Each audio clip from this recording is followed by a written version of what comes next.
Que é a situação seguinte, o pai, ele hoje pensa que o professor é que deve fazer tudo com o seu filho, educar, dar bons modos, gerar... Eu sou do tempo que eu tinha que estudar o SPB, Educação Moral e Silva, cantar o hino nacional em pé, lá na Vila Nova, lá em Londrina, antes de entrar na sala de aula. E meus pais me davam uma linha, me deram uma linha de vida. E hoje... Aqui a gente sente que os pais de hoje, eles estão preocupados com outras situações e empurram tudo para o professor. Qual é a verdadeira função do professor, do ensinante, como o senhor às vezes diz? Muita gente confunde educação com escolarização. Educação é a formação de uma pessoa. Escolarização é um pedaço da educação. O que nós professores e professores fazemos é escolarização. Outro dia, num debate, um pai me perguntava: professor, o que é que a família pode fazer para ajudar a escola na educação dos nossos filhos? E eu disse: olha, pai, há uma inversão na tua questão. Não é a família que ajuda a escola na educação dos teus filhos, é o contrário. É a escola que ajuda a tua família na educação dos teus filhos, fazendo escolarização. Você tem uma, duas crianças, e os tem durante 24 horas por dia e espera até o fim da tua vida. Nós as temos 30, 40 numa sala de aula durante 4 horas. Se você supõe que tendo só duas, né, você tem dificuldade de fazer, imagine se nós, né, com um conjunto de crianças, conseguiríamos substituir o que é a tarefa da família. Por isso, assim como hoje tem o personal trainer, assim como tem o personal stylist, para ajudar a pessoa a se vestir, alguns acham que tem personal father e personal mother. Isto é, gente que substitui o pai e a mãe nisso. Não. A tarefa de educação dos filhos é da família em primeiro lugar e do poder público de forma secundária. A escola faz escolarização. Por isso, se a família não cumpre aquilo que ela precisa cumprir, a escola não dará conta. E não adianta entregar. Claro que também não adianta a escola dizer o que eu posso fazer. É preciso fazer uma parceria com as famílias, de modo a também formar os pais. Porque uma parcela dos pais está perdida.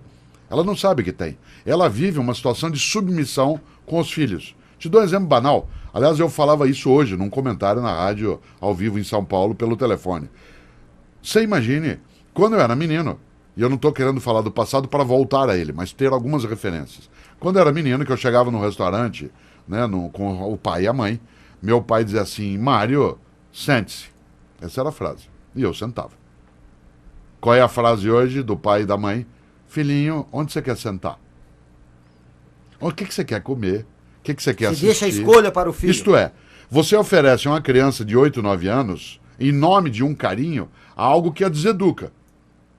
É óbvio que eu sou avesso, contrário a espancamento, a bater, mas não sou contrário de maneira alguma a uma educação que seja firme. Eu nunca, meus filhos, eu bati neles, mas todas as vezes eu fui firme. Ser firme não é espancar. Tem que saber dizer não, né? É a fala, é a autoridade, é colocar a mão no ombro com delicadeza, mas com firmeza, para a criança sentir a pressão, sem machucar, mas sentir a pressão. Isso significa que, pode parecer pouco, mas há uma diferença significativa de formação de um caráter, de uma criança de 10 anos de idade, por exemplo, de eu dizer a ela: sente-se, e dizer a ela: onde você quer sentar? Só o modo de eu dizer a segunda frase, que parece carinhosa, ela não é carinhosa, ela é acovardada. Onde você quer sentar? O que você quer comer? Você não quer estudar um pouquinho? Brecha, né, professor? Claro. Resultado, sabe qual é a consequência? Parte dessas crianças é formada em famílias que não têm autoridade sobre ela. A criança dorme na hora que ela quer, come o que ela deseja, ela sai ou vê o programa que ela quiser, ou rádio, seja o que for. Onde ela vai encontrar um obstáculo a essa falta de limite? Na escola. Quando ela entra na sala de aula, nós falamos assim: cadê o material? Fez a tarefa? Cadê? Guarda esse telefone, joga fora esse chiclete. Sabe o que eles fazem? Parte para cima de nós.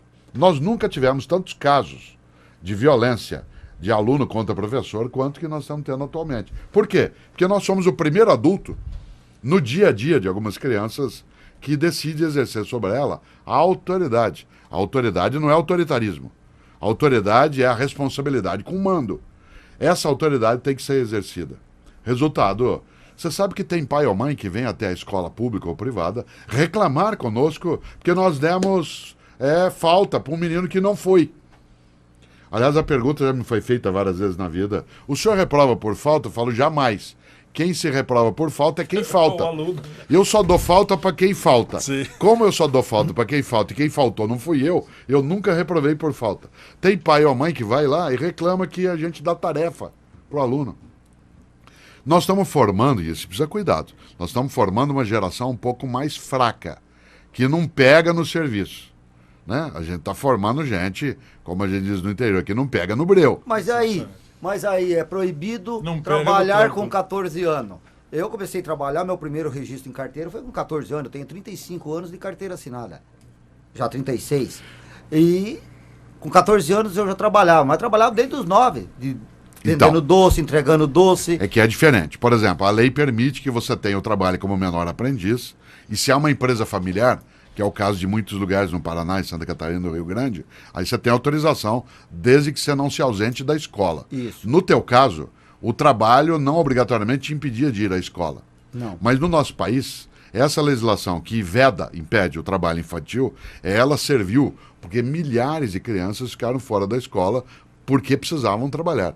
Nesse sentido, a você não prejudicou.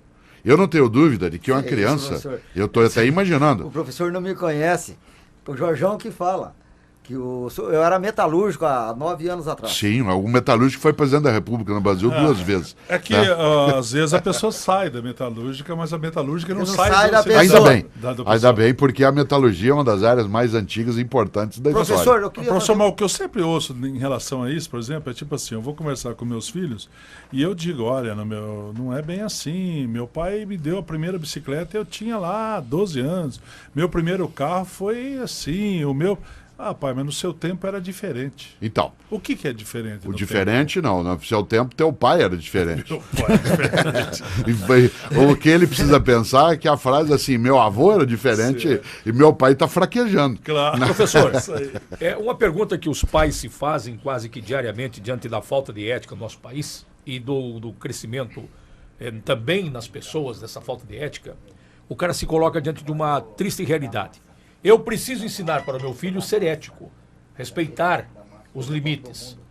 Mas eu também tenho que explicar para este mesmo filho que aí fora não é bem assim. Como é que lida com essa ambiguidade? Em que eu tenho que dizer para ele ser ético, mas que eu não posso dizer o que o meu pai dizia, olha, o fio de bigode vale, porque hoje nem o papel assinado vale, muitas vezes. Sim. Veja só, se eu fosse uma pessoa que tivesse diabetes, eu não tenho, mas se eu tivesse, eu teria que ter controle alimentar.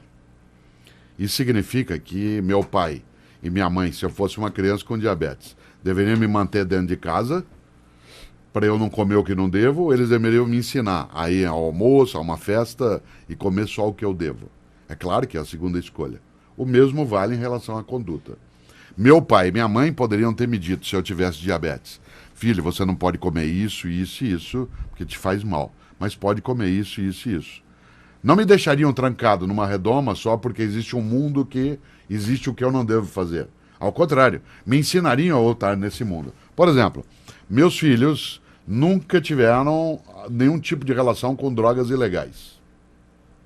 Eu não disse a eles para ficarem dentro de casa trancado. Eu disse a eles, esse tipo de coisa, a droga ilegal, ela é ilusória. Ela faz mal para você. Você vai encontrar pessoas na vida que vão dizer para você, experimente. Você é livre para experimentar, mas você é livre também para não experimentar. E desse ponto de vista, você não é obrigado a ser como os outros são quando os outros não são corretos.